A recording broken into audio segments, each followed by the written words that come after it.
Pues para esto fuisteis llamados, porque también Cristo padeció por nosotros, dejándonos ejemplo, para que sigáis sus pisadas, el cual no hizo pecado ni se halló engaño en su boca, quien cuando le maldecían no respondía con maldición, cuando padecía no amenazaba, sino encomendaba la causa al que juzga justamente, quien llevó él mismo nuestros pecados en su cuerpo sobre el madero, para que nosotros, estando muertos a los pecados, vivamos a la justicia, y por cuya herida fuisteis sanados. Porque vosotros erais como ovejas descarriadas, pero ahora habéis vuelto al pastor y obispo de vuestras almas. Muy bien, vamos sección a sección. La primera sección o introducción es, pues para esto fuisteis llamados, ¿no? Y Joana me mira con cara de, este llamamiento, bien. El llamamiento de Dios al pecador es evidente en la Escritura. Es Dios quien nos llama. Nosotros estamos en nuestros delitos y pecados y Dios nos llama. Ahora aquí Pedro no se va a centrar en la eficacia del llamamiento. Sería un debate interesante, ¿no? El llamamiento eficaz, el llamamiento... No.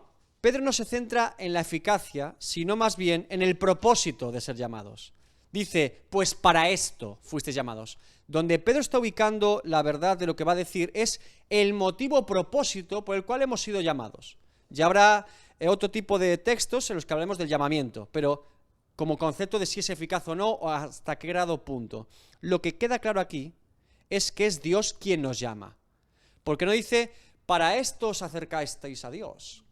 Para esto fuisteis vosotros hacia... No. Para esto fuisteis llamados. Fuimos llamados por Dios. ¿Vale? Por lo tanto, queda claro que es el llamamiento de parte de Dios y que hay un propósito, que es lo que ahora Pedro va a desarrollar. ¿Sí? Bien, segunda sección. Porque también Cristo padeció por nosotros, dejándonos ejemplo para que sigáis sus pisadas. El padecimiento por causa de Cristo o por causa de nuestra fe, hermanos, no es algo extraño para un creyente. Yo sé que hoy en día vivimos una época, sobre todo aquí en ciertos países, de mucha libertad, podríamos decir, de predicar el Evangelio, podemos abrir iglesias, ¿sí? No parece que haya una persecución manifiesta por nuestra fe. Ahora, déjenme recordarles que a lo largo de la historia de la Iglesia es evidente la persecución, incluso física y penal, que ha habido por causa de ser creyente. Por lo tanto, no debemos ignorar como si fuese algo extraño o imposible que pasase, que por algún momento o incluso en nuestro tiempo nos persiguieran por causa de nuestra fe. No es algo tan extraño, de hecho podría ocurrir. De hecho lo normal es que suele ocurrir. Ahora, siempre digo lo mismo, hay tipos de persecución. Uno puede ser perseguido por presión social y por meterte en una cárcel, o puede ser perseguido por los afanes de este mundo, por la codicia y por los placeres. Hay mucho tipo de persecución hoy en día. Quizás en este tiempo vimos la persecución más oculta, que es la persecución de la seducción, ¿no? Pero con todo, como les digo, no es raro, como creyente, sentirme perseguido o inquietado o molestado por mi fe cristiana. De hecho, es lo más natural, bíblicamente, es lo más normal, suele ocurrir. El motivo que plantea Pedro es que Cristo también padeció en este mundo por causa de hacer la voluntad de Dios. Y que por lo tanto, si Él, santo, perfecto, es que hermanos, a usted y a mí nos podrían reprochar que alguna vez hemos metido la pata, que hemos pecado, que hemos hecho mal al prójimo, pero a Jesús que le reprochaban. Y aún así, sufrió en este mundo por causa de hacer la voluntad del Padre, siendo perfecto, recto y justo en todo. Si Jesús, siendo perfecto, vivió de esa manera, sufriendo, hacer la voluntad del Padre, cuanto más nosotros, ¿no? Se entiende que es algo normal, o al menos que debemos entender como natural, si nos ocurriese, que no es algo, qué cosa tan terrible la fe cristiana, no, es algo normal que ocurra, es algo natural, ¿sí? Bien. Cualquiera que hace la voluntad de Dios, tarde o temprano en este mundo va a sufrir. De hecho, le podría decir que si nunca sufrimos por causa de nuestra fe, el único motivo es que no hay ninguna fe por la cual suframos, porque no es natural. Ahora, como les he dicho, hay muchos tipos de sufrimiento, pero por eso Pedro nos ubica que Jesús es ejemplo de todos los tipos de padecimientos y de todas las formas que nos pueden hacer sufrir nuestra vida, y que también es ejemplo de cómo debemos manejarnos y responder cuando hay hostilidad contra nosotros por causa de nuestra fe. Porque el ejemplo no es solamente de que suframos, sino cómo respondemos al sufrimiento. Dándonos ejemplo, dice Pedro, para que sigamos sus pisadas. Es tremendo. Nos ubica la realidad de que vamos a sufrir y nos ubica la realidad de que Jesús también nos enseña no solamente a sufrir, sino cómo responder al sufrimiento que recibimos de forma injusta por nuestra fe, ¿sí? Tremendo lo que dice aquí Pedro. Ahora, hay muchos creyentes que se comparan entre sí. De hecho, tenemos ese motor de ejemplo, ¿no? ¿Qué hacemos cuando hacemos algo mal en las cosas de Dios o estamos en un proceso de vida, bueno, deteriorando nuestra relación con Dios? Para justificar lo que hacemos, nos comparamos con alguien que decimos, este es peor que yo, ¿no? Bueno, si yo me he saltado la autoridad pastoral, pero es que este lleva haciéndolo un año, ¿no? ¿Qué me dirán a mí, no? Si, hombre, le he dicho yo algo a mi marido fuerte, pero lleva toda la vida diciéndome cosas fuertes, ¿no? ¿Qué hacemos normalmente? ¿Ponemos como ejemplo a quién? A alguien que consideramos, normalmente, peor creyente que nosotros. Ni siquiera mejor, no, lo decimos, bueno, me comparo con el peor, ¿no? ¿Qué hacíamos cuando sacábamos un 5 en un examen? Mamá, es que han suspendido 8 de la clase. Nunca decíamos el que sacó un 10. Hablamos del que sacó un 4.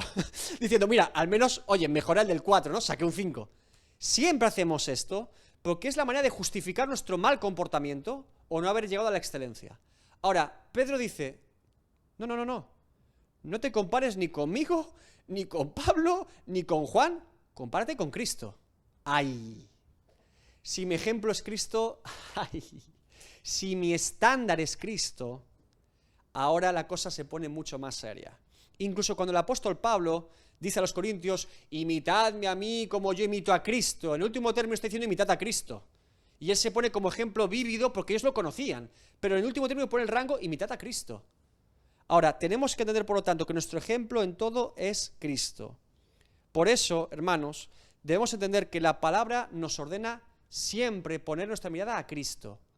Cómo Cristo hablaba, cómo Cristo respondía, cómo Cristo se manejaba, cómo Cristo soportaba el sufrimiento, cómo Cristo no devolvía mal por mal, como dice después Pedro, cómo Cristo vivía para la gloria de Dios. Él es nuestro ejemplo. Si nosotros somos discípulos, ¿a quién imitamos? ¿A otro discípulo? No, imitamos al maestro. Un buen discípulo es aquel que da reflejo de la doctrina y vida de su maestro. Un discípulo no imita a otro discípulo. Un discípulo ha recibido la enseñanza de su maestro. ¿Quién es el maestro? Cristo. Ahora, dígame ejemplos de hoy en día, normales o más extremos, de sufrimientos que un creyente hoy pueda vivir por causa de su fe en Cristo. Presión social. ¿Qué más? ¿Un creyente puede perder un trabajo por causa de su fe hoy en día? Créame que sí. De hecho, hay trabajos en los que un creyente no podría trabajar si quiere mantener un testimonio cristiano, ¿eh? Más de los que pensamos. No pensemos solo, no, más de los que pensamos.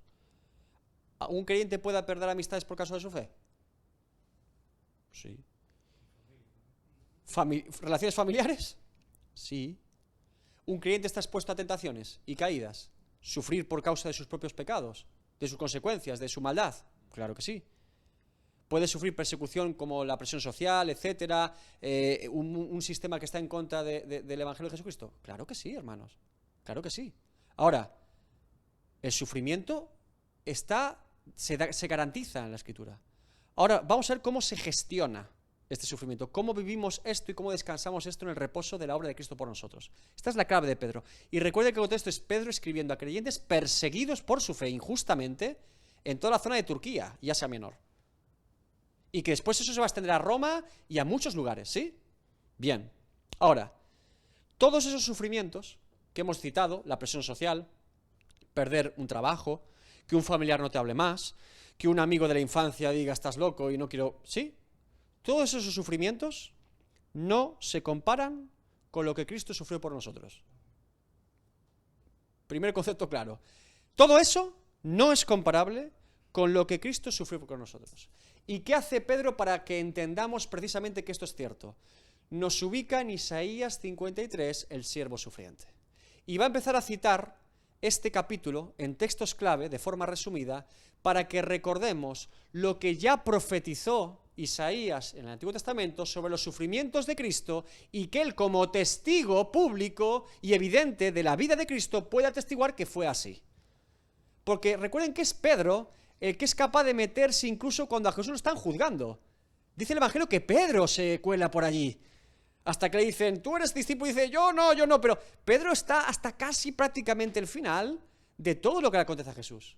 Así que él sí que fue testigo de parte del sufrimiento de Jesús, incluso hasta antes de llegar a la cruz. Ahora, tercera sección, el cual no hizo pecado, ni se halló engaño en su boca, quien cuando le maldecía no respondía con maldición, cuando padecía no amenazaba, sino encomendaba la causa al que juzga justamente. Primera cita de Pedro. El cual no hizo pecado, ni se halló engaño en su boca. Isaías 53:9. Y se dispuso con los impíos su sepultura, mas con los ricos fue en su muerte, aunque nunca hizo maldad, ni hubo engaño en su boca. ¿Se dan cuenta? ¿La referencia? Isaías 53:9. Bien. Segunda referencia. Quien cuando le maldecían no respondía con maldición, cuando padecía no amenazaba. Isaías 53:7. Angustiado él y afligido, no abrió su boca, como cordero fue llevado al matadero, y como oveja delante de sus criadores, enmudeció y no abrió su boca. Tercero, sino encomendaba la causa que juzga justamente. Isaías 53:12. Y orado por los transgresores. Dice aún incluso el relato del Evangelio que Jesús, cuando fue crucificado, nada más ser crucificado, la primera oración que dijo al Padre fue: perdónalos porque no saben lo que hacen. Es tremendo esto, ¿eh? Ahora, Pedro, rápidamente, con 3 citas, nos ubica en el siervo sufriente y todo lo que implica la obra de Cristo en la cruz. Pedro constata ahora que Jesús no sufrió por haber pecado contra nadie. Ni mintió, ni pecó, ni hizo nada. Sí, adelante, Joana. Sí. Sí, al que no conoció pecado, sí. Por nosotros hizo pecado. Hay un montón de referencias de Pablo. No las he puesto todas porque tendríamos aquí 20. Es doctrina fundamental. Me he ido al siervo sufriente porque él cita literalmente las mismas palabras. Pero evidentemente sí. Segunda de Corintios 5:21 y muchas otras reflejan la misma verdad porque está presente en todos los evangelios y también las epístolas. Porque, insisto, es una doctrina fundamental la del siervo sufriente de Jesucristo. Es una doctrina fundamental del Mesías, conocer la persona de Jesucristo por medio de aquel que sufrió en la cruz, en el madero, por causa nuestra y de nuestro pecado. ¿Sí? Bien, ahora lo que decía es, Jesús no sufrió por haber pecado él, Jesús no sufrió por haber sido malo ni mentir, no había nada por lo cual podía ser acusado de ningún pecado propio. Lo que Pedro nos aclara aquí es que no se culpó a Jesús, ni Jesús sufrió ni en su crucifixión, ni en su vida como ser humano, en ningún momento en su vida aquí en la tierra, por ninguna consecuencia de su propio pecado, sino que todo el sufrimiento de Cristo en su vida, desde que nació hasta que fue crucificado, fue por causa de nuestro pecado. Que esto es lo más difícil de digerir. Porque, como les digo, a veces nosotros sufrimos la consecuencia de nuestro propio pecado. Y decimos, Señor, gracias, porque esto me ayuda a no volver a hacerlo. Porque ya incluso la consecuencia me advierte de lo malo que es. Pero Jesús no vivió ningún sufrimiento personal en su persona por causa de su propio pecado. Siempre era por causa del pecado de otros. Los fariseos, falsamente, tiene demonio, echa demonios en nombre de Beelzebú. ¿Pero qué blasfemia es esta? Los discípulos salen corriendo, Judas lo traiciona, siempre es por causa del pecado de otros, nunca el suyo, porque él es sin pecado. Y aquí nos ubica Pedro realmente en un sufrimiento que es muy difícil de soportar, hermanos, porque no nos habla de un sufrimiento por nuestra propia injusticia, sino por nuestra justicia, que es el más difícil de sobrellevar, evidentemente. Ahora, él está advirtiendo a los creyentes de la época que no debe de sorprenderles que por causa de su fe sufran, o por causa de su justicia o de su vida piadosa, puesto que a Cristo le pasó lo mismo. Y nos ubica en el ejemplo de Cristo para que nosotros podamos soportar este tipo de sufrimiento. Dice Jesús, Mateo 10:24, el discípulo no es más que su maestro, ni el siervo más que su señor. Juan 13:16, de cierto os digo, el siervo no es mayor que su señor, ni el enviado es mayor que el que le envió. Juan 16:33, estas cosas os he hablado para que en mí tengáis paz. En el mundo tendréis aflicción, pero confiad, yo he vencido al mundo. ¿Cuántas veces Jesús advirtió a sus discípulos que esto les iba a pasar? Por eso no nos debe sorprender, sino que debemos entender cómo llevar esta realidad. Y por favor, que no se malentienda tampoco, porque Jesús ha dicho que el siervo no es mayor que su señor. Hay gente que entiende la vida cristiana como una vida penitente. Hago penitencias y cuanto más sufro es que mejor creyente soy. Como si ser creyente fuese sufrir porque sí o me doy al sufrimiento. ¿Cómo estás, hermano? Llevo 10 días sin comer y me latigo la espalda. No, eso son penitencias muertas, obras muertas. No está ubicando Pedro que nosotros suframos en el mismo grado que nuestro maestro. Sería imposible, puesto él cargó nuestro pecado. Lo que está diciendo es que el sufrimiento del siervo, el discípulo, es normal porque su maestro también sufrió. No que comparemos un grado de sufrimiento. Cuanto más sufro, mejor creyente soy. No, hermanos. Tampoco es el evangelio del pare de sufrir, Sería el otro extremo, ¿no? Nunca sufrirá. No, queda claro que vamos a sufrir. Lo que intento explicarles es que no podemos cometer el error de entender el evangelio como una doctrina del sufrimiento, del dolor penitente. Esto, insisto, es una mentalidad más bien católico-romana y es un error. Porque por muchas penitencias que yo haga delante de Dios, mis obras son trapo de inmundicia. Lo que Dios ve es la obra de Cristo por mí, no mis obras penitentes. ¿Queda claro esto, sí? Bien. Ahora, voy a profundizar un poco más aquí. Cuando dice que Jesús no hizo pecado, ¿qué significa?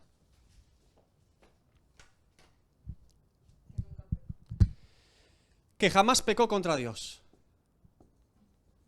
¿Qué más? ¿Cómo nació Jesús? Sin, muy importante, la encarnación.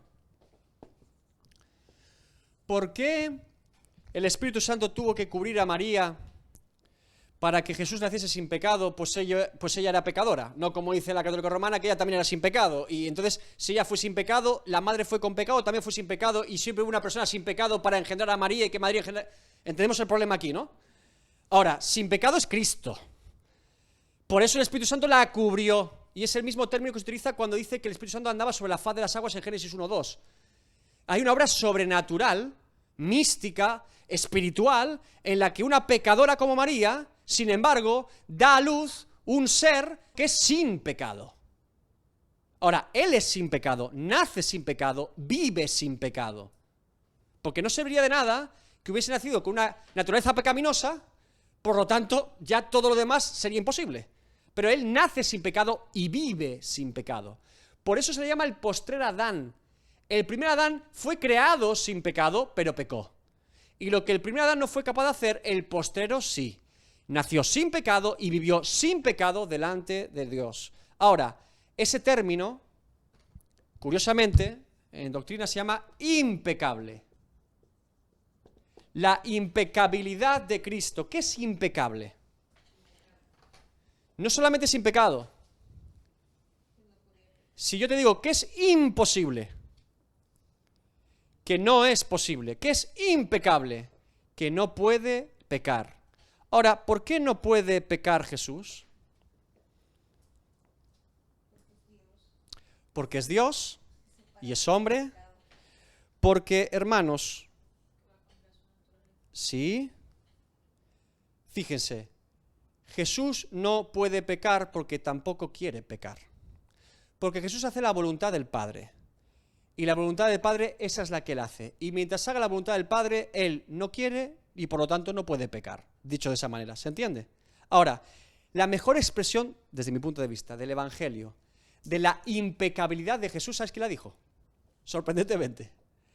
El que estaba crucificado junto a él. Dice Lucas 23:41. Nosotros, a la verdad, y nosotros somos todos los seres humanos, podríamos poner por extensión, a la verdad justamente padecemos, porque recibimos lo que merecieron nuestros hechos, mas este ningún mal hizo. ¡Fua! Ahora, la impecabilidad de Jesús es una doctrina fundamental en las Escrituras. Juan 7:18, Juan 8:46, 2 Corintios 5:21, Hebreos 4:15, 1 de Pedro 1:19, 1 de Pedro 3:18, 1 de Juan 3:5, y después les paso los textos. Está en toda la Escritura. La impecabilidad de Cristo. Jesús no podía pecar porque jamás querría pecar. Y ahora les hago una pregunta para reflexión. ¿Qué diferencia hay, por lo tanto, entonces, entre querer y hacer? Le he dicho, él no quería hacerlo, por eso no lo hacía. ¿Qué diferencia hay entonces entre querer y hacer? No. Que el querer no implica el hacer, pero el hacer sí que implica el querer. ¿Estamos seguros de eso? Bueno, puedes querer algo y no hacerlo. ¿Sí?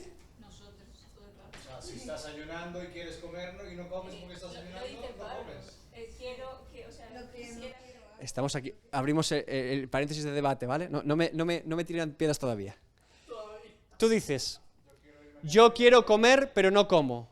Entonces quieres más no comer que hacerlo. Por eso no comes. Pensemos un rato.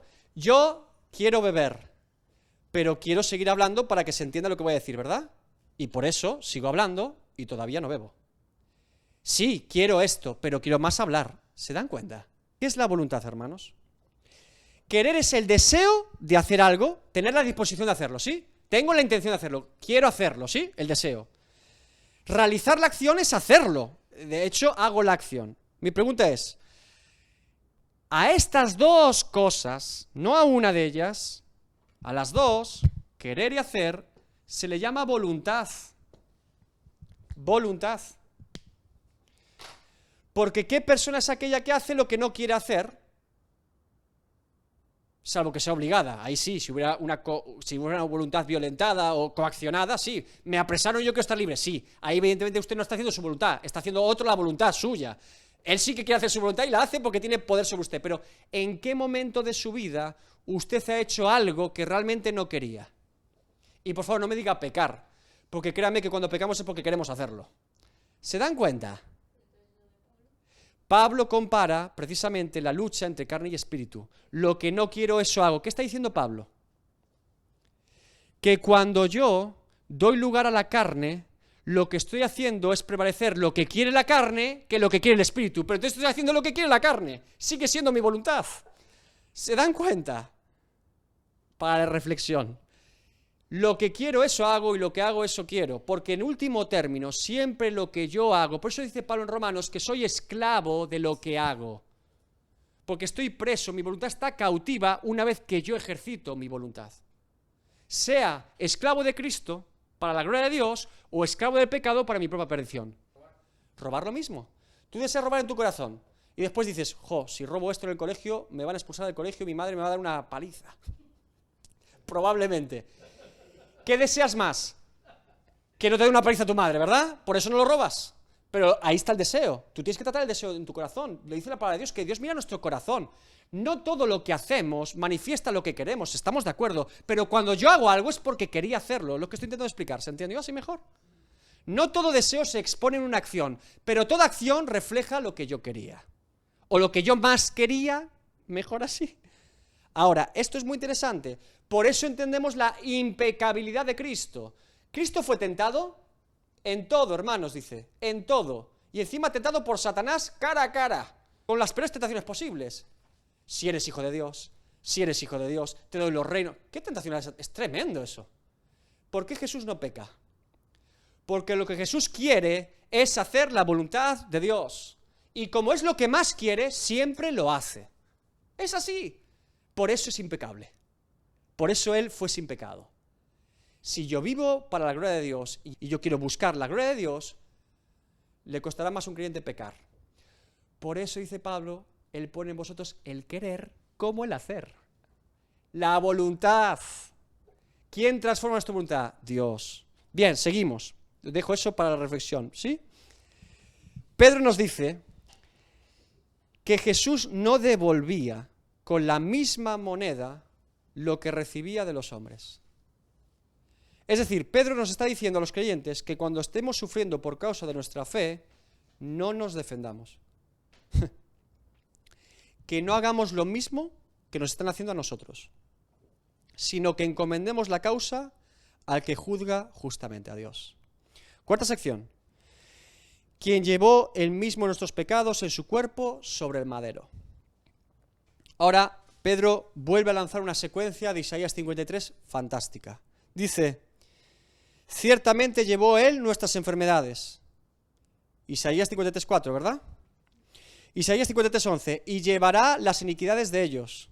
Isaías 53:12, habiendo él llevado el pecado de muchos. ¿Se dan cuenta que el mismo verbo, quien llevó, él mismo nuestros pecados, son todas las frases de Isaías? Llevó nuestras enfermedades, llevará las iniquidades de ellos, llevando el pecado de muchos. Isaías 53:6, mas Jehová cargó en él el pecado de todos nosotros. Con un solo verbo está Pedro citando ya 4 versículos de Isaías 53, porque dice, llevó mismo nuestros pecados, y en pecado resume todo, las enfermedades, iniquidades, todo lo que Isaías 53 describe con más detalle. Pregunta, ¿por qué no podemos hacer nuestra propia justicia? ¿Por qué no podemos vengarnos cuando sufrimos por causa de nuestra fe? ¿Por qué cuando recibimos injusticia, habiendo sido nosotros personas que han hecho lo correcto delante de Dios, por qué no podemos vengarnos? Porque no es una lucha contra carne y sangre. Bien, ¿qué más? El argumento de Pedro es, porque si Cristo murió por mí y por mis pecados, Él tampoco lo hizo contra mí.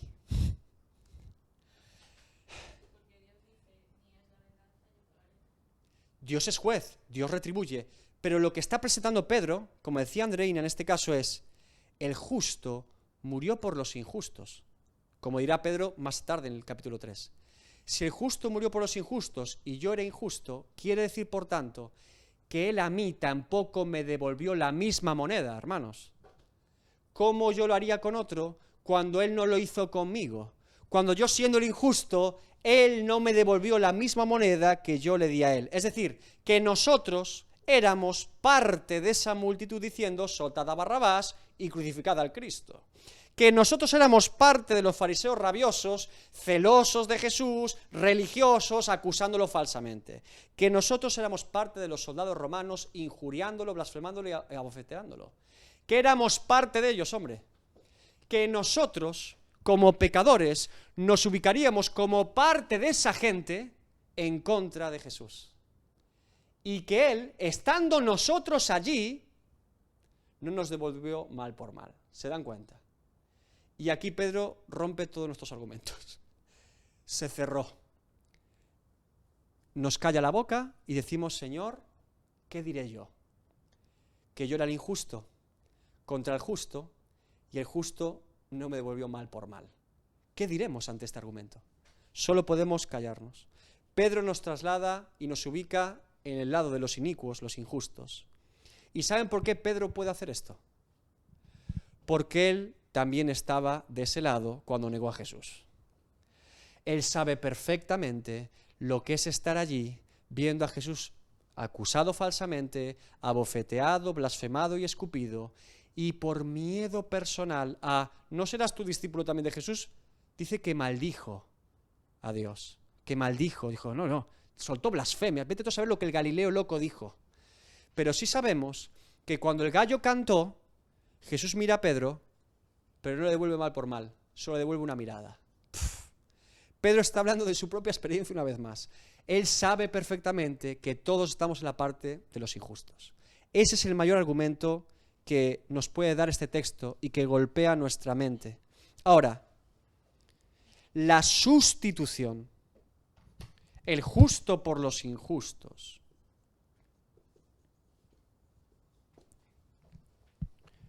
que Cristo ocupara nuestro lugar, es la base de la expiación y de la redención en Cristo. La sustitución de Cristo en esa cruz. Nunca se nos puede olvidar que Cristo ocupó nuestro lugar en aquella cruz. Literalmente en el texto, nosotros somos Barrabás, el homicida, y Cristo nos sustituye allí por la gracia de Dios. Los condenados a muerte y culpables de todos los pecados y homicidios, nosotros, Barrabás. Y de repente Barrabás sale absuelto y de repente Jesús, el santo, el perfecto, el justo, ocupa nuestro lugar. Esa es la sustitución.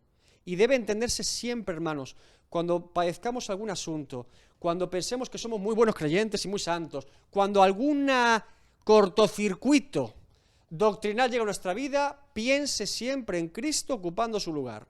Y se nos acaban las tonterías, la justificación, siempre se nos acaban las tonterías ahí. En la cruz se nos acaban todas las tonterías. Todos los argumentos se caen por su propio peso. Señor, y yo sigo aquí vivo como Barrabás, absuelto. y él ocupando mi lugar. Se nos bajan los humos, ¿verdad? Seguimos. Para que nosotros, estando muertos a los pecados, vivamos a la justicia, y por cuya herida fuisteis sanados. Si Cristo murió por nuestros pecados para darnos vida, nosotros estamos muertos al pecado para vivir en Cristo. ¿Se dan cuenta la lógica? Cristo murió por nuestros pecados y nos da vida en Él. Por lo tanto, si yo ahora estoy vivo en Él, ¿estoy muerto a qué? Al pecado. Quedó en la cruz. Romanos 6, 12 al 14 y otros muchos textos, pero le pongo este. No reine pues el pecado en vuestro cuerpo mortal, de modo que lo obedezcáis en sus concupiscencias, ni tampoco presentéis vuestros miembros al pecado como instrumentos de iniquidad, sino presentaos vosotros mismos a Dios como vivos de entre los muertos, y vuestros miembros a Dios como instrumentos de justicia. Porque el pecado no se enseñoreará de vosotros, pues no estáis bajo la ley, sino bajo la gracia. Romanos 6, del 12 al 14. Un texto muy parecido, extendido de lo que Pedro está diciendo aquí. Y una vez más, una referencia de Pedro a Isaías 53, 5, cuando dice: mas él herido fue por nuestras rebeliones, molido por nuestros pecados, el castigo de nuestra paz fue sobre él, y por su llaga fuimos nosotros curados. Cuando dice: y por cuya herida fuisteis sanados, ¿sí? Ahora, es un error común en Isaías 53, o el texto de Pedro, relacionar la sanidad que Jesús nos proporciona a una sanidad física, a una dolencia física, una enfermedad. Oh, hermanos, claro que Jesús sana físicamente y tiene poder para sanar, pero lo que aquí se está hablando es de un poder muchísimo mayor. Se nos está hablando de que Jesús es capaz de sanar la peor enfermedad posible para el ser humano. Una enfermedad que se apodera de nosotros, que nos corrompe por completo, que es virulenta y se contagia y que tiene consecuencias eternas. Y esa enfermedad se llama pecado. El poder de Cristo no solamente con una enfermedad física, por mucho más que una enfermedad física, es por la peor enfermedad que el ser humano adolece, que es el pecado, y que, como les digo, tiene consecuencias eternas para con el ser humano. En Cristo podemos ser sanos y libres del pecado. De hecho, la palabra, creo que en la NBI lo pone, dice que por cuya herida fuisteis perdonados. Es la mejor palabra, porque se refiere al pecado, ¿sí? Bien, sexta sección y terminamos. Porque vosotros erais como ovejas descarriadas, pero ahora habéis vuelto al pastor y obispo de vuestras almas. ¡Wow! Vuelve otra vez Pedro a Isaías 53, 6. Todos nosotros nos descarriamos como ovejas, cada cual se apartó por su camino. Toma la referencia de Isaías 53 una vez más, la metáfora del profeta de que somos ovejas, y ahora traslada de que como si nosotros somos ovejas, en ese texto, ¿quién es el pastor? Cristo. Ahora, noten que dice: habéis vuelto al pastor. Alguna podría decir aquí, tendría ganas de decir: yo volví, yo me acerqué a Dios, yo me salvé, yo hice el primer paso. Bien, me temo que no. Las ovejas se acercaron al pastor, es cierto, no niego esto, pero ¿por qué una oveja se acerca a un pastor?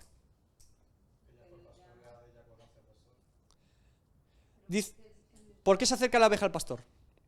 ¿Por qué? Acaba de decir: puesto para esto fuisteis llamados. ¿Por qué ha sido llamada? 1 de Pedro 2:21. Más. Dice 1 de Pedro 1:2. Elegidos según la presciencia de Dios Padre en santificación del Espíritu para obedecer y ser rociados con la sangre de Jesucristo. Fuimos llamados y la oveja obedece el llamamiento de su pastor. Y el propio Jesús dice, como leyó antes Diego: mis ovejas oyen mi voz y yo las conozco y me... Claro, sí, nosotros acudimos al llamado porque hay un llamado. Hay un llamamiento a la oveja. El pastor, para acá, y acudimos al pastor. De hecho, el contexto de Juan 10, que parece que es lo que preside ahora esta parte de la sección de Pedro, es precisamente Jesús hablándole a religiosos judíos que dicen que ellos no crean que sea el Cristo y que ellos son de Dios. ¿Y qué les responde en Juan 10 Jesús? Si no me seguís, si no seguís lo que yo digo, ni siquiera confirmar las señales que yo hago, es que porque vosotros no sois ovejas, sois cabras.